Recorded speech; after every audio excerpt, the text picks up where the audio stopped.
তাই সোমা দেখি পদকর্তা আজ কি পদ রচনা করলেন। গৌরহরিরাজ কোন ভাবের উদয়। কৃষ্ণ কৃষ্ণ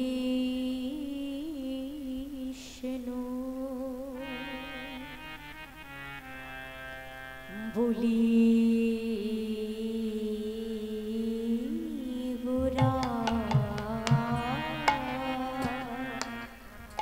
কৃষ্ণ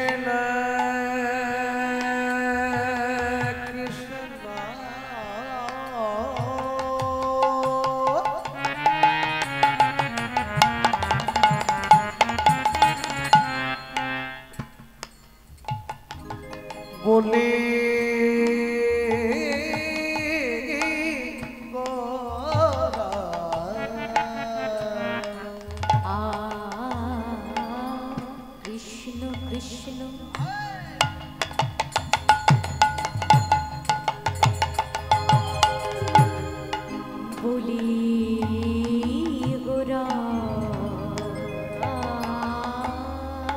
কৃষ্ণ কৃষ্ণ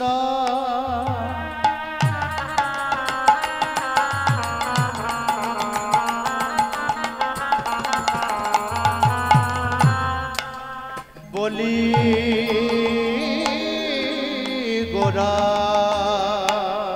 আমার গোরা গোরা কাঁদে ঘনে ঘনে আহারে কৃষ্ণ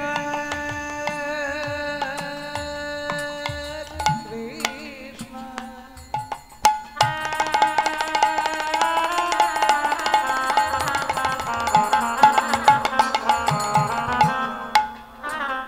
বলি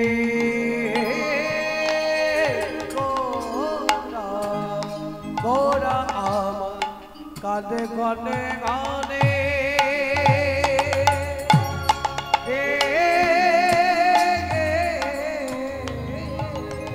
কত সুরধ্বনি ধারাবাহে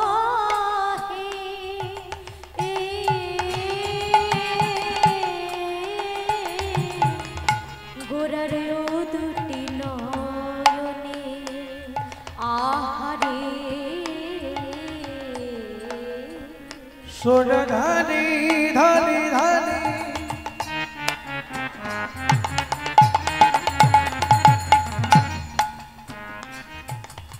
ধানাবাদে হরি বল হরি বল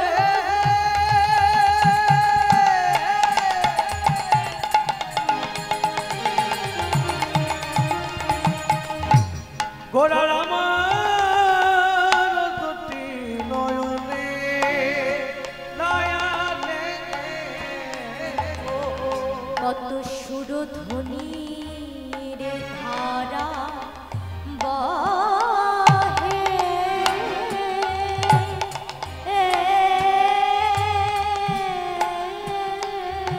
গোরা ও দুটি নয়নে আহারে কত সুরধ্বনি ধারাবায়ে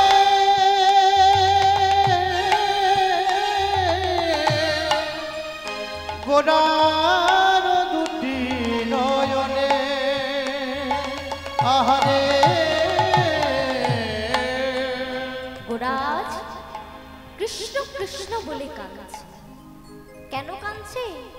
সাধারণ ভক্ত বলছে কেন বা কাঁদে গো, কেন বা কাঁদে গো, আজ কেন বা কাঁদে গো, কেন বা কাঁদে গো, কৃষ্ণ কৃষ্ণ বলে গোরা কেন বা কাঁদে গো, কৃষ্ণ কৃষ্ণ বলে গোরা কেন বা কাঁদে গো, আজ হা কৃষ্ণ প্রাণ কৃষ্ণ বলে কেন বা আজ কাঁদে হা গো, কৃষ্ণ প্রাণ কৃষ্ণ বলে কেন বা কাঁদে গো, কৃষ্ণ কৃষ্ণ বলে গোরা কাঁদে ঘনে ঘনে কাঁদে ঘনে ঘনে সুরধ্বনির ধারা বহে ধারা বহে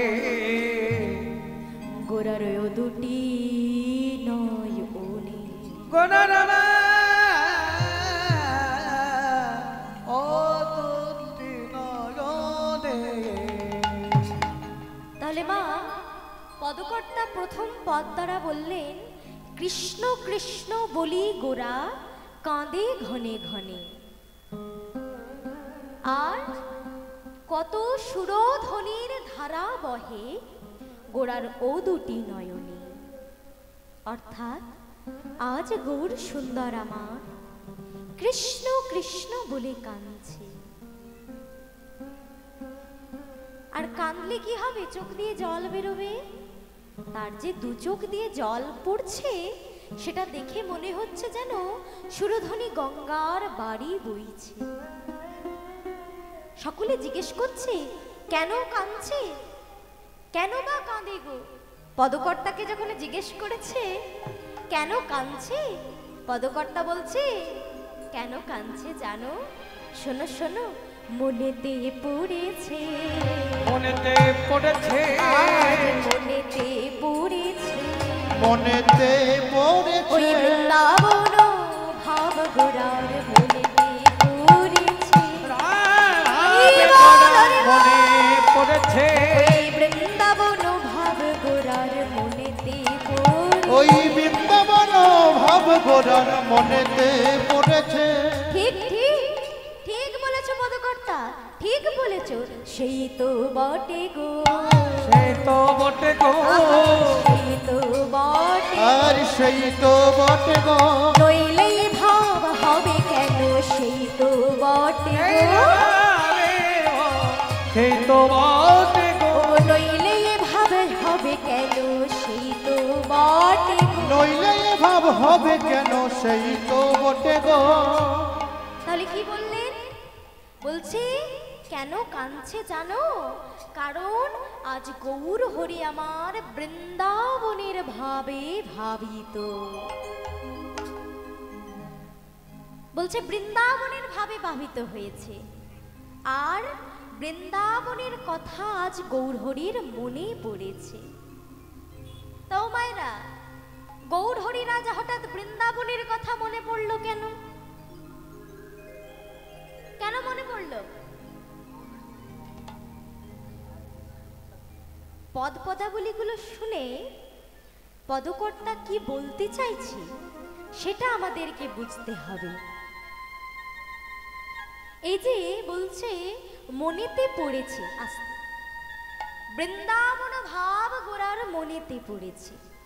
তাহলে সর্বপ্রথম আমাদের জানতে হবে মনে কখন পড়ে। মায়েরা চঞ্চল হবে না, মন দিয়ে আমার কথাগুলো শোনো। কথাগুলো না শুনলে বুঝতে পারবে না, কেমন? মন দিয়ে আমার কথাগুলো শোনো। তাহলে মনে কখন পড়ে না মাগো? মনে পড়তে গেলে আগে ভোলা লাগবে, তাই না? কোনো জিনিস আমি ভুলবো তবে তো সেটা আবার পরে মনে পড়বে। যদি আমার মনে থেকেই যায় তাহলে আর কি মনে পড়বে? আগে তো সেটাকে ভুলতে হবে, নাকি বলো মায়েরা? কি বলছো তোমরা? কি হলো এখানে মায়েরা কথা বলে না নাকি? হ্যাঁ মায়েরা কথা বলো তো তোমরা। হ্যাঁ, আমার সাথে কথা বলতে হবে তো। তাহলে আমি কি করে বুঝবো তোমরা আমার কথা বুঝতে পারছো কিনা? আমার কথা বুঝতে পারছো আমি কি বলছি? কথা পরিষ্কার শোনা যাচ্ছে তো? হ্যাঁ, মাইকটা খুব সুন্দর পরিষ্কার শোনা যাচ্ছে। তাহলে মনে কখন পড়ে? যখন আমরা ভুলবো। তাহলে আমরা যদি শাস্ত্রের দিক দিয়ে বিচার করতে যাই তাহলে অনেকেই বুঝতে পারবো না। শাস্ত্রে অনেক ভারী ভারী কথা থাকে, তাই না? অনেক উচ্চ পদের কথা থাকে যেগুলো আমরা বুঝতে পারি না। কিন্তু যদি আমরা পার্থিব জগতের উদাহরণ দিয়ে বিচার করে দেখি তাহলে আমরা বুঝতে পারব। তাহলে একটা ছোট্ট দৃষ্টান্ত দিই। ও মায়েরা, বিয়ে বাড়ির ভোজ খাও? হ্যাঁ, এখন বিয়ের সিজন তো নাকি? মাঘ মাসে বিয়ে হয় নাকি? অনেক বিয়ে পেরোলো। আচ্ছা, তা বিয়ে বাড়ির ভোজ খেতে যাও, মাদেরকে উদ্দেশ্য করে বলছি, বাবারাও বুঝে যাবে। হরি বল। তা বিয়ে বাড়ির ভোজ খেতে গেছো, ধরো কেমন? বিয়ে বাড়ির ভোজ খেতে গেছো, এখন খাবার খেতে বসেছো, এবার তোমার আগে তো বেচা কেউ খেয়েছে নাকি? তুমি যে সিটটাতে বসবে সেখানে কেউ একজন আগে খেয়েছে, তার এঁঠো পাতাটা রয়েছে, ভিড় হয়ে গেছে, সব জায়গা দখল করছে। তুমি গিয়ে একটা সিটের মধ্যে বসেছো, কিন্তু এঁঠো পাতাটা আছে পাশে। এবার কাজের মাসি পরিষ্কার করে, যে পাতাটাতে তোলে। এখন সে পরিষ্কার করতে গিয়ে পাতা থেকে একটা এঁঠো, ধরো কোনো একটা তরকারি যেটাতে একটু তেল বেশি ছিল, যেটাকে বলে রিচ খাবার, একটু বেশি তেল মশলা দিয়ে বিয়ে বাড়িতে হয়, পড়েছে শাড়ির মধ্যে, শাড়ির মধ্যে পড়ে গেছে। কি হবে? কি হবে? হায় হায় হায় হায়, আমার শাড়িটাকে নষ্ট করে দিল। সঙ্গে সঙ্গে আমরা ঝাড়ি, কিন্তু ওখানে একটা দাগ হয়ে রয়ে যায় তো ওই জায়গাটাতে। এবার তোমার শাড়িতে একটা এত বড় দাগ হয়ে রয়ে গেল। তুমি কোনো মতে মন খারাপ করলে, শাড়িটা তোমার কিন্তু বড় পছন্দের ছিল, মন খারাপ হলো, কি করব, পড়ে যখন গেছে আর তো কিছু করার নেই। একটু বকাঝকা দিলে যে কাজ করছিল তাকে, দেখে পরিষ্কার করতে পারো না, আমার শাড়িটাকে নষ্ট করে দিল। এবার ভোজ খেয়ে মন খারাপ করে বাড়ি চলে এলে, বাড়িতে এসে মনটা খারাপ, পরের দিনই সকালবেলা লন্ড্রিতে ফোন লাগালে, ভালো শাড়ি ঘরে কাচা যাবে না, লন্ড্রিতে দিতে হবে। লন্ড্রিতে ফোন লাগালে, এই ভাই আমার একটা শাড়ি আছে নিয়ে যা। এবার সেই ভাইকে শাড়িটা কাচতে দিয়েছো, সে এখন কাচতে গিয়ে তোমার শাড়িটা ছিঁড়ে ফেলেছে। হরি বল। এবার তোমার পছন্দের শাড়ি, তুমি কিন্তু বারবার বলে দিয়েছো, দেখবি ভাই শাড়িটা কিন্তু আমার অনেক দামি শাড়ি আর খুব পছন্দের, সাবধানে কাচবি যেন। তুমি বারবার বলে দিয়েছো, বললে হবে কি, ভাই তো ছিঁড়ে ফেলেছে। এবার তুমি যখন ফোন করছো, কই এখনো তো এলো না শাড়িটা, কই আমার ভাই আর ভয়ে বলতে পারছে না শাড়িটা ছিঁড়ে ফেলেছে। এই যে মায়েরা, ওইদিকে মনোনিবেশ করবে না, কথাটা শোনো, তাহলে বুঝতে পারবে। দৃষ্টান্তটা এই জন্য দিচ্ছি যাতে তোমরা বুঝতে পারো, নাহলে আমার বলা বেকার। তাহলে তুমি বলছো যখন ফোন করছো, কি রে আমার শাড়িটা এখনো পেলাম না, যে পড়ে যাবো তো। এ ভাই তো ভয়ে বলতে পারছে না, শাড়ি তো ছিঁড়ে ফেলেছে। সে মন খারাপ করে বলছে, আর বলো না দিদি, তোমার শাড়িটা আমি ছিঁড়ে ফেলেছি গো। হায় হায় হায় হায়, আমার এত ভালো শাড়িটা তুই ছিঁড়ে ফেললি? বেশ বাবা, যা করেছিস করেছিস, শাড়িটা আমার বড় পছন্দের, তুই আমার বাড়িতে দিয়ে যা, ওই ছেঁড়া শাড়িটাই আমি আলমারিতে রেখে দেবো। এবার ছেঁড়া শাড়িটা যথারীতি আলমারিতে রেখে দিয়েছে। এবার 2-3 মাস পেরিয়ে গেছে, কি 4 মাস পেরিয়ে গেছে, পরের একটা ভোজ বাড়ি এসেছে। একটা ভোজ গেছে যেটাতে শাড়িটা নষ্ট হয়ে গেছে, আর একটা ভোজ বাড়ি এসেছে। এই ভোজ বাড়িতে তুমি যার পাশে খেতে বসেছো, যার পাশে বসেছো, সেই মায়ের শাড়িটা একেবারে তোমার ওই পছন্দের শাড়িটার মতো হুবহু এক।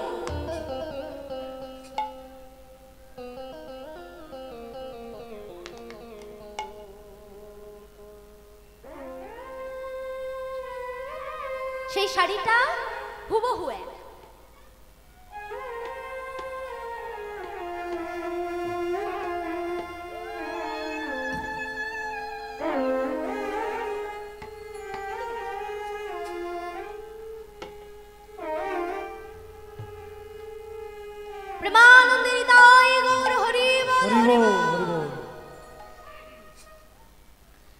তাহলে পাশের মায়ের শাড়িটা তোমার সেই শাড়িটার মতো একদম একই দেখতে। এবার যখন তুমি শাড়িটা দেখেছো, আর তোমার খাওয়ার দিকে মন থাকে, ইস আমার, জানো দিদি তোমার মতোই আমার একটা শাড়ি ছিল, একদম একই, তোমার শাড়িটা যেমন দেখতে একদম একই ছিল, শাড়িটা আমার বড় পছন্দের ছিল গো, কিন্তু এই ভোজ বাড়িতে এসে আমার একটা এঁঠো পড়ে গিয়ে আমার শাড়িটা নষ্ট হয়ে গেল। তাহলে কেন বললাম এই কথাটা? এই দেখো মা, যখন শাড়িটা ছিঁড়ে গেছিল 2-4 মাস আগে, তখন কিছুদিন তার ওই শাড়িটার কথা মনে ছিল, কিন্তু তারপরে সে শাড়িটার কথা ভুলে গেছিল। কিন্তু আবার যখন পাশের মায়ের কাছে ওই একই শাড়ি দেখলো, নিজের শাড়িটার কথা পুনরায় মনে পড়ে গেল। তাহলে মনে কখন পড়বে? যখন আমরা কোনো ঘটনা বা কোনো বস্তু বিস্মৃত হব, পুনরায় সেটাকে দর্শন করে আমাদের যখন স্মরণ হবে, তখন তাকেই বলে মনে পড়া। তাহলে মা, তোমার শাড়ি ছিঁড়েছে, পরে কিন্তু তুমি দেখলে তোমারই মনে পড়বে, পাশের মা কি আর মনে করতে পারবে? পারবে না। তাহলে আজ বলছি, আমার গৌড়ের মনে পড়েছে পূরবের কথা, বৃন্দাবনের ভাবের কথা। তাহলে বৃন্দাবন কোথায় আর গৌড় কোথায়? নবদ্বীপে। তাহলে হঠাৎ বৃন্দাবনের কথা মনে পড়তে গেল কেন? বলছে কেন মনে পড়লো জানো? কারণ গৌর হরির সঙ্গে পুনরায় বৃন্দাবনে যে লীলাগুলি ঘটেছে, গৌর হরির অন্য রূপে সেই লীলাগুলি ঘটেছে। কোন রূপে? কৃষ্ণ অবতারে, তাই তো? তাহলে যিনি ছিলেন ব্রজের কালা, তিনি হলেন নদিয়ায়। তোমরা বলো, জোরে বলো। যিনি ছিলেন ব্রজের কালা, তিনি হলেন নদিয়ায় গোরা। হ্যাঁ, জোরে উত্তর দিতে হবে। শীত অনেক কমে গেছে, এখন আর অত গুটিসুটি হয়ে বসার মতো কিছু নেই নাকি? এবার তো গরম এলো বলে। জয় নিতাই। তাহলে বলছি, যে ছিল ব্রজের কালা, সেই হলো নদিয়ায় গোরা। বলছি এটা মানবো কেন? কেন মানবো? কই কোনো মিল পাচ্ছি না তো, কোনো মিল পাচ্ছি না তো। কেন মানবো যে ব্রজের কালাই হলো এখানের গোরা? মানবো না। যদি কেউ একই মানুষ হবে, তাহলে তার সাথে তো তার একটু মিল থাকবে। বলছে কেন মিল নেই? মিল আছে। বলছে কোথায় মিল আছে? কিচ্ছু মিল নেই। বলে কেন? বলে ব্রজের কালা ছিল কালো, নদিয়ায় গোরা কালো। নদিয়ায় গোরা কালো। গৌড়ের চিত্রপট দেখেছো তো সবাই? হ্যাঁ গো মায়েরা, গৌড় কালো না ফর্সা? ফর্সা, গৌড় বর্ণ। গৌড় মানেই তো ফর্সা, তাই না? তাহলে গোরা ফর্সা। তাহলে নদিয়ার কৃষ্ণ কালো, এদিক এই নদিয়ার কৃষ্ণ বলছি। দেখো তোমরা আবার ঘাড় নাড়ছো, মানে আমি ভুল বললে তোমরাও ভুল শুনবে। হরি বল। ব্রজের কৃষ্ণ ছিল কালো, আর নদিয়ায় গোরা হলো পরিষ্কার গৌর বর্ণ। তাহলে মিল তো হলো না।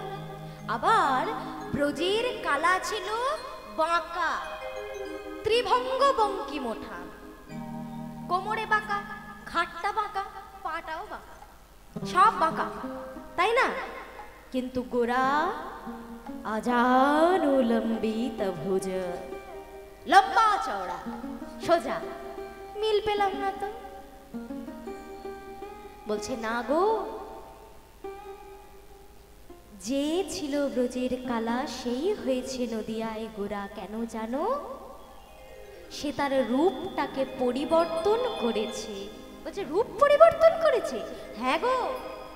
বলছে সে যে কালো ছিল, পরিষ্কার কি করে হলো জানো? বাইরে রইল আমার আহ্লাদিনী শক্তি রাধা রানী, তিনি ছিলেন গৌর বর্ণা, তাই তিনি রইলেন বাইরে, তাই বাইরেটা হলো তার পরিষ্কার। আর ভেতরে রইলেন অন্ত কৃষ্ণ, মানে অন্তরে রইলেন কৃষ্ণ, তাই অন্ত কৃষ্ণ বহির রাধা হয়ে এলেন আমার গোরা। কোথায় এলেন? নদিয়ায়। নিতাই গৌর প্রেমানন্দে হরি বল, হরি বল। তাই বলছি, শোনো শোনো, যে ছিল ব্রজের কালা, সেই এলো নদিয়ায় গোরা, কিন্তু সে তার রূপটা পরিবর্তন করেছে। বলছে শোনো, ও তা কালো বরণ না,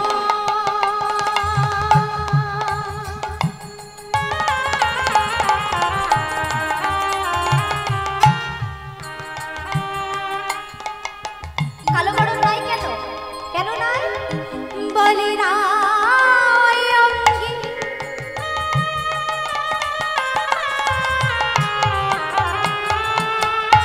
গোরা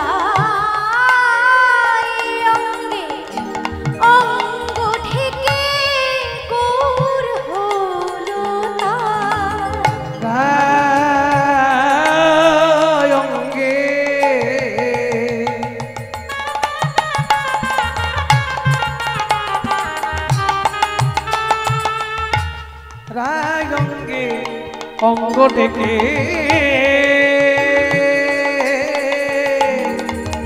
গৌর হলো ও তার কালো বরণ নাই, দেখো রায় অঙ্গে অঙ্গ ঢেকে গৌর হলো তার। কালো বাদল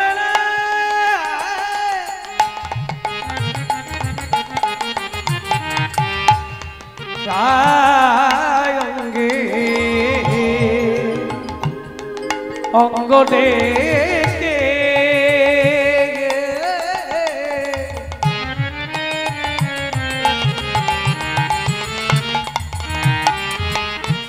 গৌর কলতা।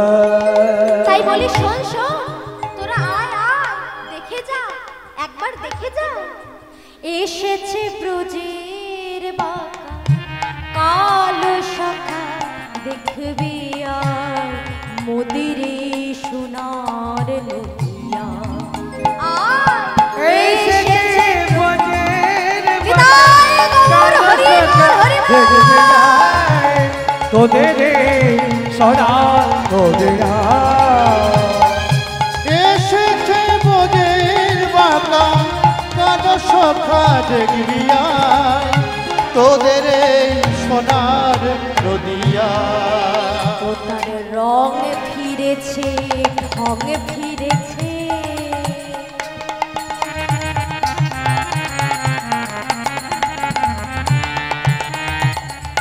রং ফিরেছে, ঢং ফিরেছে, রং ফিরেছে, ঢং ও ফিরেছে। তার রং ফিরেছে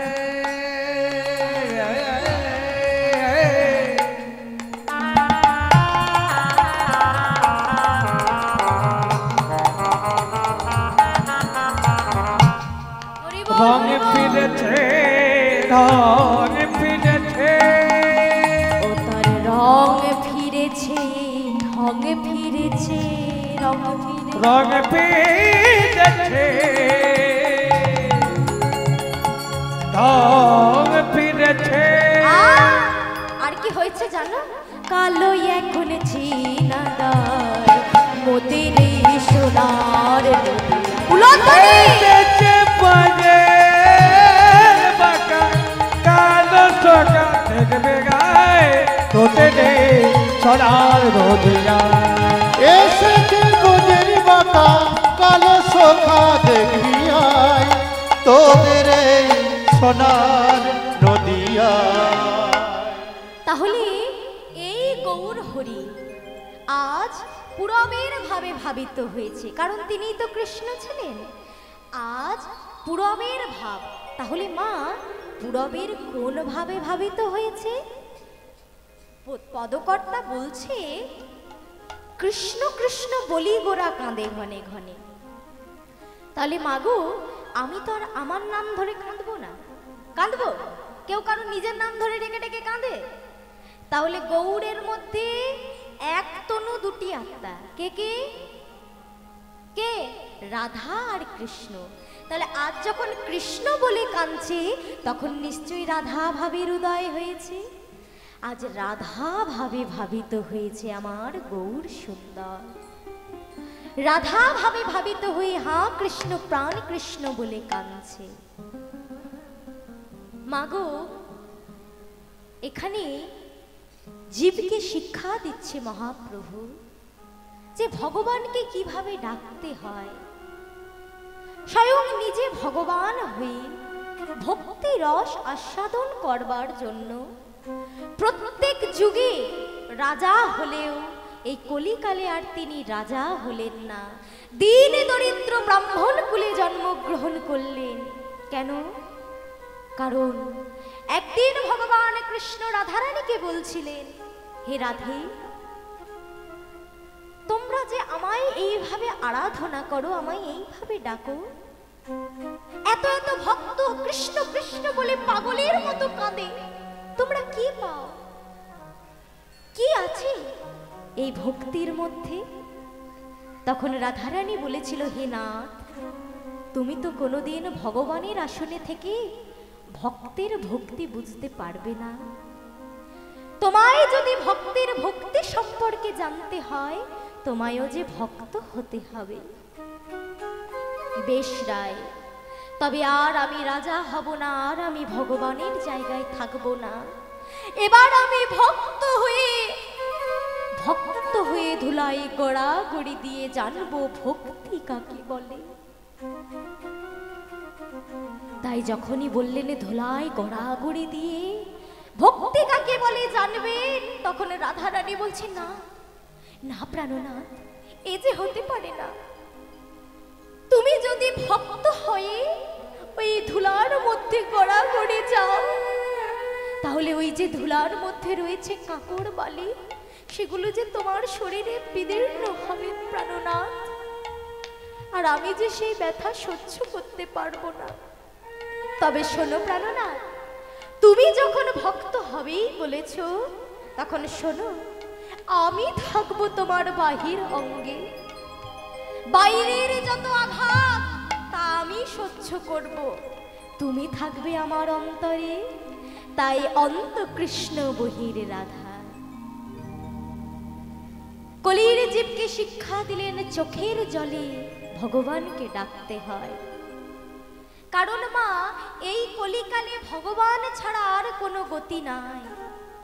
দেখো, মাঝের মধ্যে এই ভগবানের নাম আরাধনা প্রায় উঠতে বসেছিল, কিন্তু এখন এমন একটা অবস্থা, আবার কিন্তু ভগবানের লীলা কীর্তন বলো, ভগবানের মাহাত্ম্য বলো, আবার ফিরে আসছে। মানুষ সব কিছু করে অবশেষে আবার বুঝতে পারছে যে ভগবান ছাড়া আর গতি নাই। এখন প্রায় প্রতিটা জায়গায় হরি কীর্তন হয়, লীলা কীর্তন গান হয়। কারণ মানুষ বুঝেছে যে ভগবানের নাম ছাড়া আর কোনো গতি নাই। কিন্তু মাগো, আমরা হলাম জ্ঞান পাপী, আমরা জানি, আমরা বুঝি। এই দেখো, আমরা লীলা কীর্তনের আসরে এসে বসেওছি, কিন্তু কেউ আমরা ঘুমোচ্ছি, কেউ আমরা ছেলের কথা ভাবছি, কেউ আমরা বাড়ির রান্নার কথা ভাবছি, কেউ স্বামীর কথা ভাবছি। কিন্তু আমরা যে কিছুক্ষণের জন্য এখানে এসে বসেছি মা, আমাদের মনে রাখতে হবে, তোমাদের এবং আমাদের একমাত্র করণীয় হচ্ছে ভগবানের সেবা। ভগবানের সেবা। কিন্তু মা, আমরা যতক্ষণ স্বার্থে থাকি, যতক্ষণ আমাদের স্বার্থ পূরণ হয় না, ততক্ষণ আমরা ভগবানকে ডাকি। যেই আমাদের স্বার্থ সিদ্ধি হয়ে যায়, সেই আমরা ভগবানকে ভুলে যাই। তাই তো মায়েরা, তাই তো।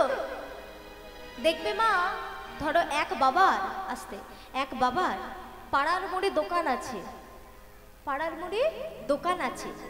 এবার বাবা প্রতিদিন সকালবেলা দোকান খোলো, যাদের দোকান আছে বাবারা জানবে, সকালবেলা দোকান খোলে। আর দোকানের মধ্যে কি থাকে? লক্ষ্মী গণেশের মূর্তি থাকে তো দোকানের মধ্যে।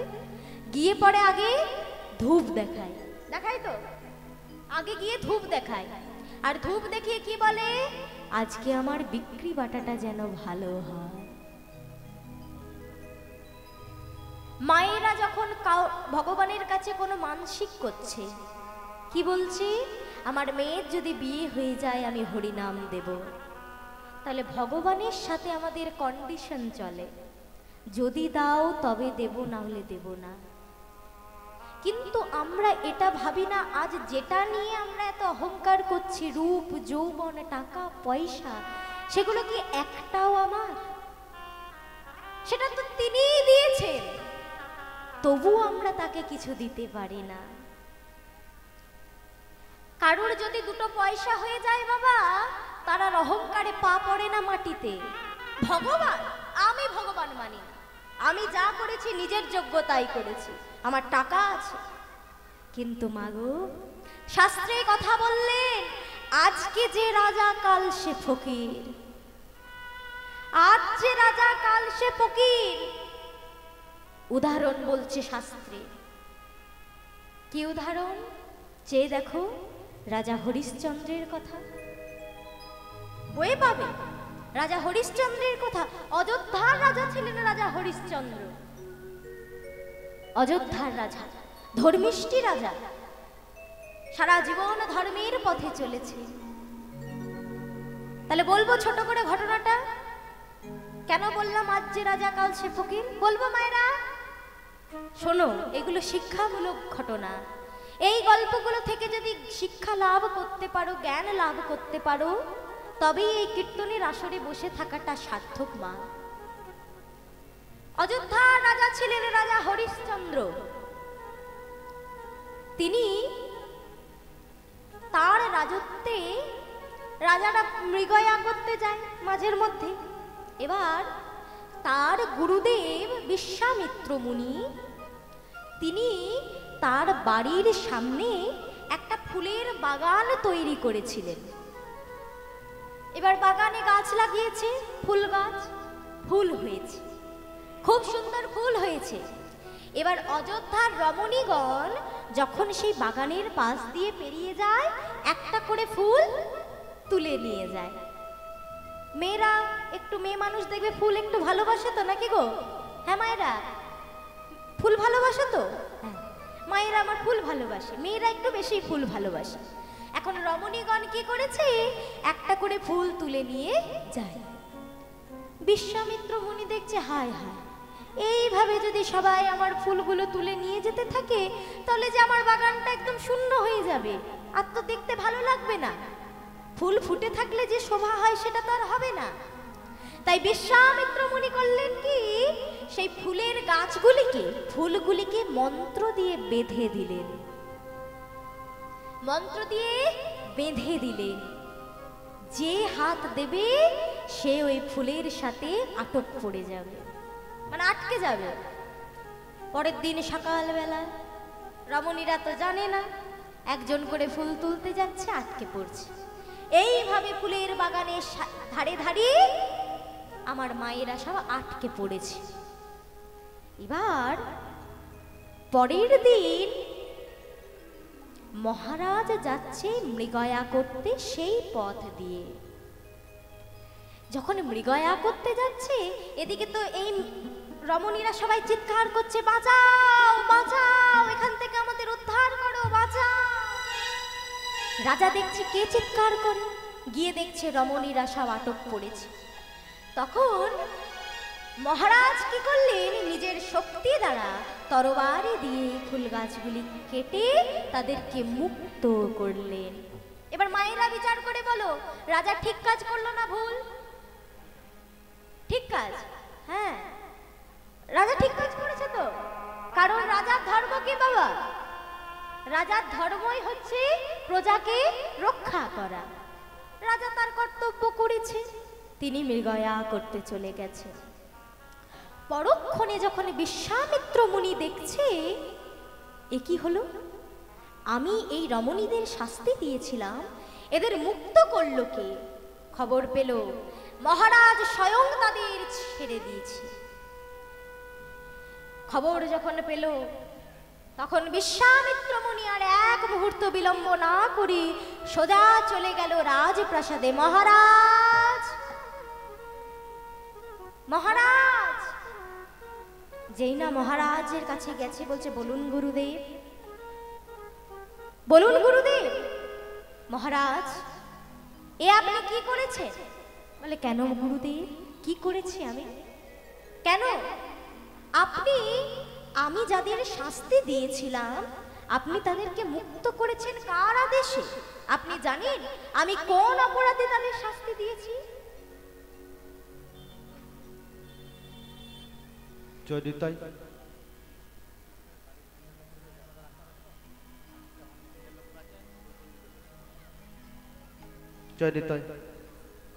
আচ্ছা, এই স্কুলের পেছনে একটা মোটর সাইকেল রাখা আছে, কারণ ওটা যাতায়াতের জন্য অসুবিধা হচ্ছে, হ্যান্ডেলটা লক করা আছে, তাড়াতাড়ি একটু গাড়িটি সরিয়ে নেবেন, যাতায়াত করার জন্য অসুবিধা হচ্ছে।